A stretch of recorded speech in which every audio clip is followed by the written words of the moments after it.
Okay, my dear students, so you saw in the previous video that Dobereiner, Newlands, and Mendeleev. These were the forerunners. These were the most important people in the field of periodic table. Okay, in formulating, in tabulating the periodic table. Although they failed, but without them it was impossible for us to have the modern periodic table. So they had a drawback.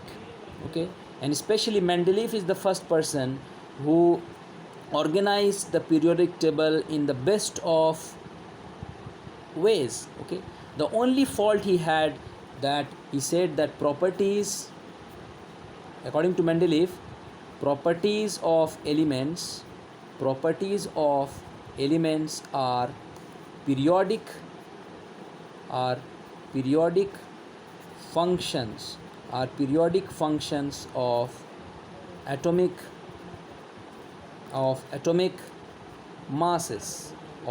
masses.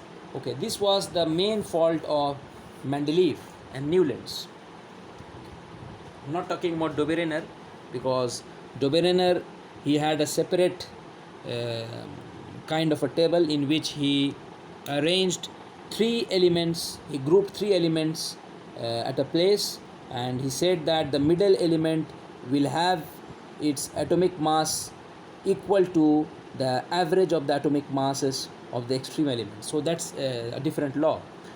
Whereas Newlands and Mendeleev, they said they did it. They arranged the elements in the increasing order of the atomic masses, because they thought, because they understood, because they tried to explain that the properties of elements are the periodic functions of the atomic masses. I will be explaining you what does this periodic function means, okay, when I will be teaching you periodicity. So this fault, atomic masses, this was the main fault. Atomic masses is not the periodic function, or properties of elements are not the periodic functions of atomic masses. Rather, they are the periodic functions of atomic numbers. Because atomic number means number of electrons. Okay, number of electrons, that can be number of electrons, and that include the number of electrons in the last shell. That includes the number of electrons in the last shell of an atom. So suppose you take NaCl. Okay, so this is an element. It has only one electron in the outermost shell, and chlorine, it has 7 electrons in the outermost shell. 1 2 3 4 5 6 7. So what happens when Na, sodium and chlorine, they combine, they form this molecule NaCl, and this is a chemical reaction. So the mechanism, what happens in the molecular level, the electron gets away from sodium, and it goes into the shell of chlorine, thereby making sodium a plus charge and chlorine a negative one, and they attract each other to form this compound NaCl. I will be teaching you this in details in the second chapter, for making you understand why atomic numbers are the periodic properties of elements are the periodic functions of atomic numbers.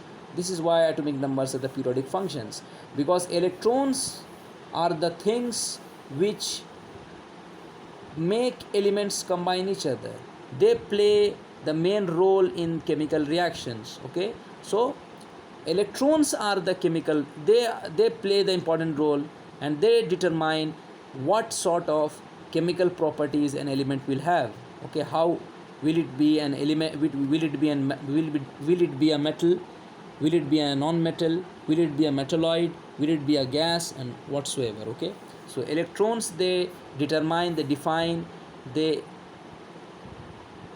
define an element, the properties of element, and electrons are nothing but related to the atomic number. That is why properties of elements are the periodic functions of atomic numbers and not atomic masses. This was discovered by the scientist Henry Moseley. Okay, so what he did, He took the periodic table of Mendeleev and he made a change. And what was that? He just arranged the elements in the increasing order of atomic numbers. Mendeleev, he did a great job. He did a great job. Okay, I'm not going to talk about the Mendeleev's periodic table in details. That is not in the syllabus. But he did a great job. If you want to study about Mendeleev's periodic table, you have to have the class 9th standard chemistry book, in which you have to study Mendeleev's periodic tables in details. But that is not in the syllabus, so that's why I'm not teaching you over here. So this was a brief introduction of the periodic table and the historical background of the periodic table. So Henry Moseley, he gave the modern periodic table. He gave the modern periodic table. And the modern periodic table, in the modern periodic table, which we will be learning, the elements are arranged in the increasing order of atomic numbers. Why? Because the properties of elements are the periodic functions of their atomic number. And what does this phrase periodic functions of their atomic number mean? I will be explaining you when I will teach you the periodicity that is included in today's learning objectives, the third learning objective of today's periodicity. Now let us move ahead and try to understand the salient features, the important features, functions of the modern periodic table. Okay. So please open page number 2. You will find the periodic table in the book. The periodic table is over here. This is your periodic table. Okay, I hope all of you can see the periodic table clearly.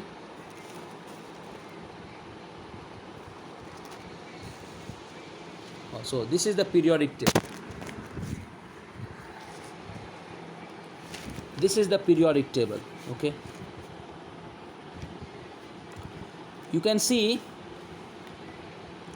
that this periodic table has columns. So these are columns. Okay.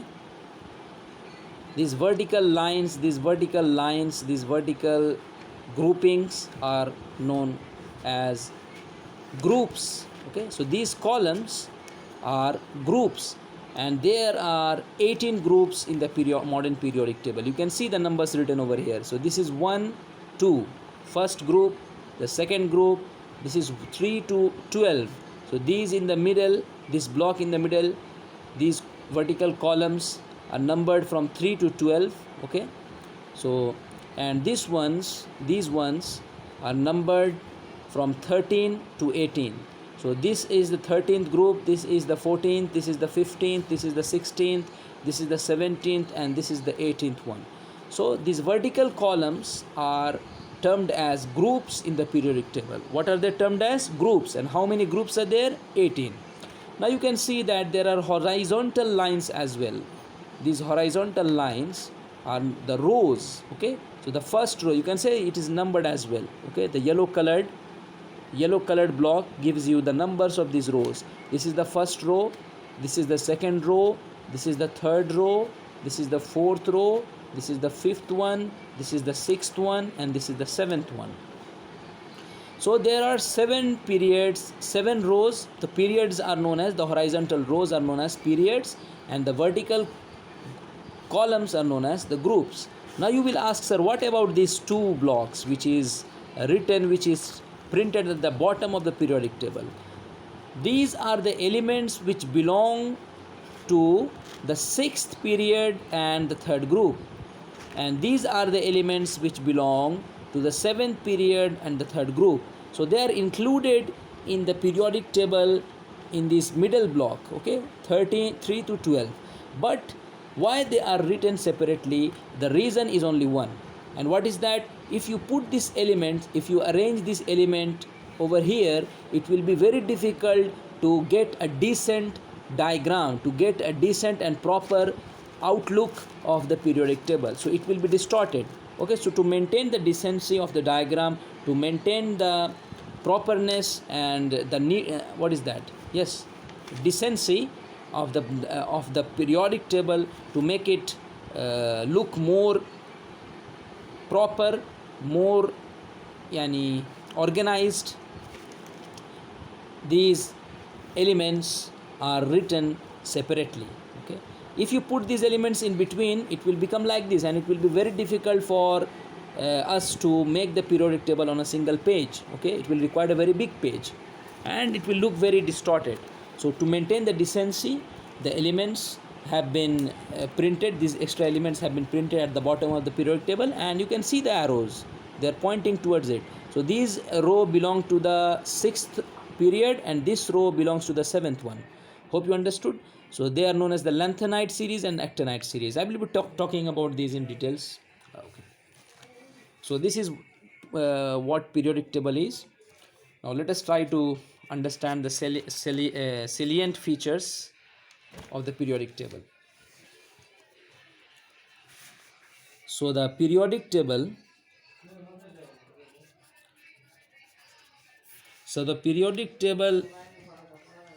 has how many groups? It has 18 groups.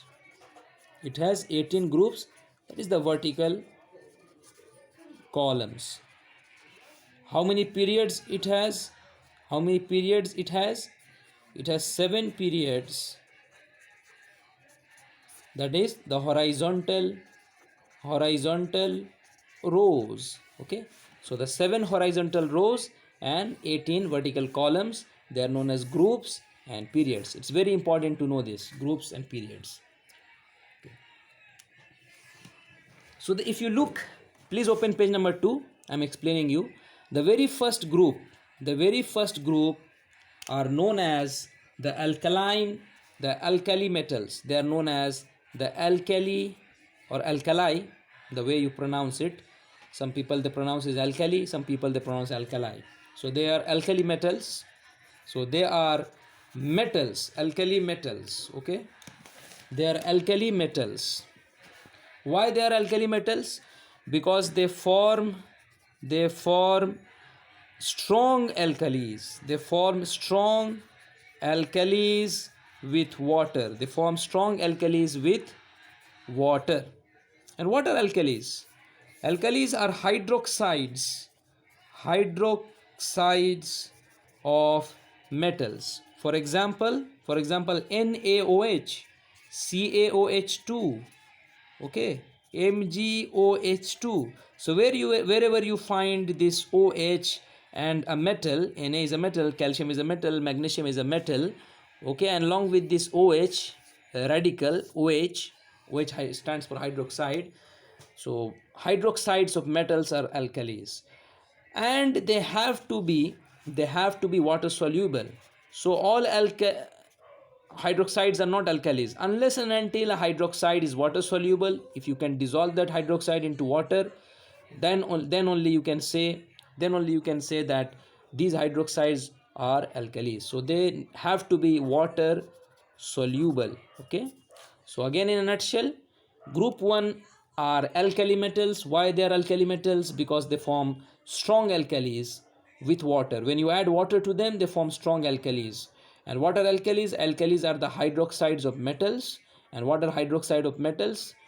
Hydroxide of metals, especially the hydroxides of metals which dissolve in water, which get dissolved in water. Okay, remember this point, because all hydroxides, they don't dissolve in water and they are not alkalis. Now you will find that I said that they are alkali metals, but the very first element of this group, if you look at the group, the very first element is hydrogen, isn't it? This is the first group. The very first element is hydrogen, and it is colored with a different color. All of the elements are colored with purple except hydrogen, which is colored with brown. Okay, why? Because hydrogen is not a metal. Okay, if you say hydrogen is a metal, you don't know chemistry. Hydrogen is not a metal. Yani, physically, hydrogen is not a metal. It's a gas. It's a gas. How can it be a metal? It's a non-metal. Property wise, it is non-metal. But hydrogen shares chemical properties which are very closer, which are common to the alkali metals. And what do I mean by chemical properties? That is, they undergo reactions like hydrogen undergoes reactions like alkali metals. Okay, that's the chemical property. So hydrogen shares chemical properties similar to alkali metals. That's why the scientists, the chemists, they have put hydrogen along with the alkali metals. This is the only reason. Hydrogen is not a metal, it's not alkali metal. It just follows, it shares the same chemical properties as of the alkali metals. That's why it is placed in the first group. Okay, now let us move ahead. The second point, the second group, let us talk about the second group. The second group, alkaline earth metals. The second group, they are known as the alkaline earth metals. The second group elements, they are known as the alkaline earth metals. Okay, and you will find the elements like calcium, magnesium belong to this group. Okay. Why they are known as alkaline earth metals? Because they form weaker alkalis. They also form alkalis, they also form hydroxides of metals, but they are weaker in nature. They are not as stronger as the alkali metals, because the hydroxides of alkali metals are stronger, okay, in nature than that of the hydroxides of alkaline earth metals. So they form weaker alkalis, okay, as compared to group 1. Now talking about group 3 to 12. Okay, these elements, we will not be studying about these elements in details, because the periodic table, the chapter which we are learning in class 10 and which is taught to the students of class 9 and 10 standard, is taught in a limited way. Okay, we taught we try to teach the students by making some assumptions, certain assumptions which are not correct. Okay, so that is why group 3 to 12 elements is not in the syllabus. You don't have to study about them, just you have to know about them briefly. They are known as transition elements. Transition, because the periodic table which we learn in class 10 and 9 is studied with some certain assumptions which are not correct in nature. Okay, and you will be learning, if you take science, if you go for science in class 11 and 12, then you will study the original rules and laws of periodic table. Okay, this is just a foundation. We are trying to give you the foundation of periodic table. It does not mean that all of the rules and things which you study in class 10 and 9 are correct. Okay, because of the standard of and the level of the students, the syllabus has been prepared as such. Okay? So they are known as transition elements. Why they are known as transition elements? Because they have two vacant orbitals. So their two outermost shells of these elements are vacant, and that's why they show variable valency. Okay, they show variable valency. Now what is valency? We will be learning, because that is in the learning objective. So I will be teaching you about valency as well. So just for the sake of understanding, group 3 to 12 elements are known as transition elements. They have two vacant orbitals and they show variable valency. Now coming to the 13th group, because after 12 straightforwardly after 12 we have to move towards group 13. Group 13 is known as the boron family. Why? Because the very first element of this group 13th group, is boron. So it's known as boron family. Similarly, group 14 is known as the carbon family. Why? Because the very first element of this group is carbon. Similarly, group 15 is known as the nitrogen family. The nitrogen family. Why? Because it starts with the very first element, nitrogen. Similarly, group 16 is known as the oxygen family. The oxygen family. Why? Because the very first element starts with oxygen, and they are also known as chalcogens. Chalcogens. Why chalcogens? This group is also known as chalcogens. Why? Because they are ore forming. Because they are ore forming. Chalcogens in Greek comes from a Greek word which means ore forming. Ore forming. So the group 16 elements are also known as chalcogens because they are ore forming. What do you mean by ore forming? What do you mean by ore forming? Ore forming means, ore means minerals from which we can extract metals. Okay, so they are special kind of minerals. Not all minerals are ores. There are special kind of minerals from which we can extract metals. So the special kind of minerals from which we can extract metals are known as ores, and they form ores. So it's very important. Okay, so these group elements are very important. They form ores, and from which we can get metals by use of metallurgy. You will be studying about this chapter as well in class 10 and 9. That is chapter 7, metallurgy. Okay, metallurgy. So metallurgy is the process by which ores undergo different sort of mechanisms, different sort of processes to extract the pure metals. Okay. Now, what does mineral means? Minerals are compounds of metals. They are compounds of metals. Okay, so when metal combine with other elements, they form compounds of metals plus gangu, not gangu, plus gangu or matrix. Okay, now what gangu and matrix means? These include earthy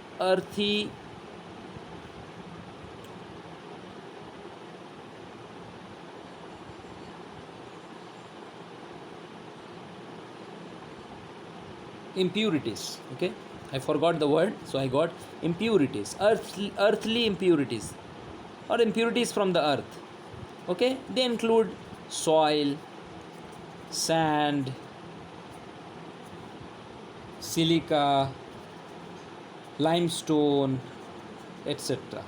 So the compounds of metals, when combined with soil, sand, silica, limestone, etc., which are known as gangu and matrix, they form the ore.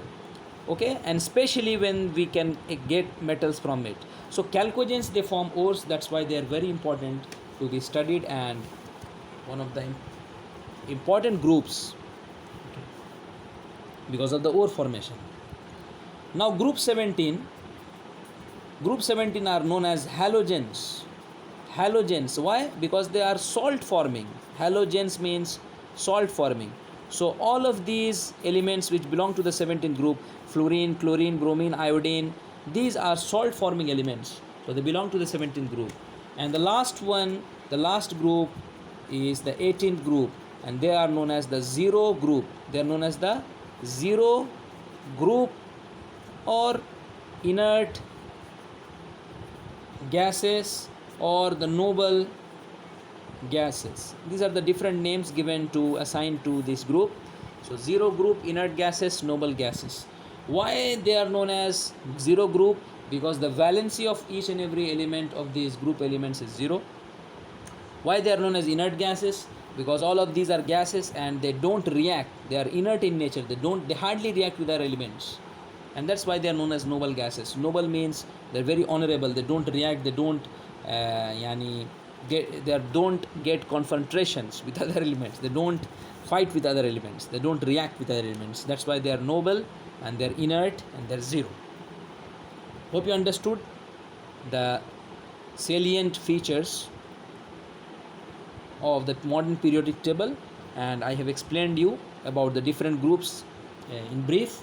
In the next video I will be explaining about the periods.